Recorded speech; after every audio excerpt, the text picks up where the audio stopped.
Today the church celebrates Saint Joan of Arc.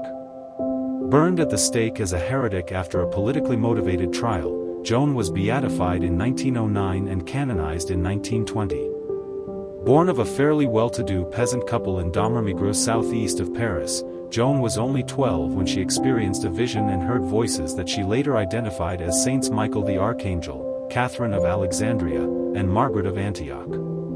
During the Hundred Years' War, Joan led French troops against the English and recaptured the cities of Orleans and Troyes.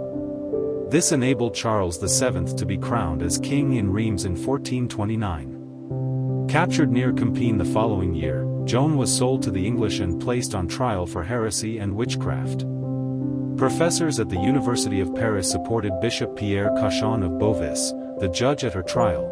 Cardinal Henry Beaufort of Winchester, England, participated in the questioning of Joan in prison. In the end, she was condemned for wearing men's clothes. The English resented France's military success, to which Joan contributed. On this day in 1431, Joan was burned at the stake in Rouen, and her ashes were scattered in the Seine River.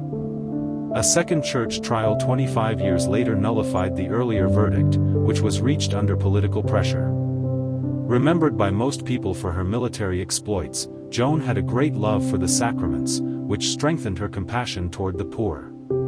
Popular devotion to her increased greatly in 19th-century France and later among French soldiers during World War I. Theologian George Tavard writes that her life offers a perfect example of the conjunction of contemplation and action, because her spiritual insight is that there should be a unity of heaven and earth.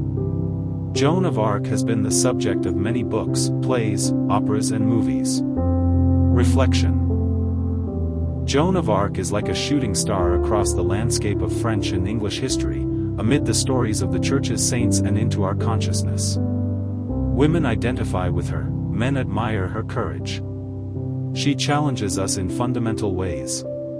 Despite the fact that more than 500 years have passed since she lived, her issues of mysticism, calling, identity, trust and betrayal, conflict and focus are our issues still. Joan of Arc, God's Warrior by Barbara Beckwith. Saint Joan of Arc is the patron saint of France. Military members.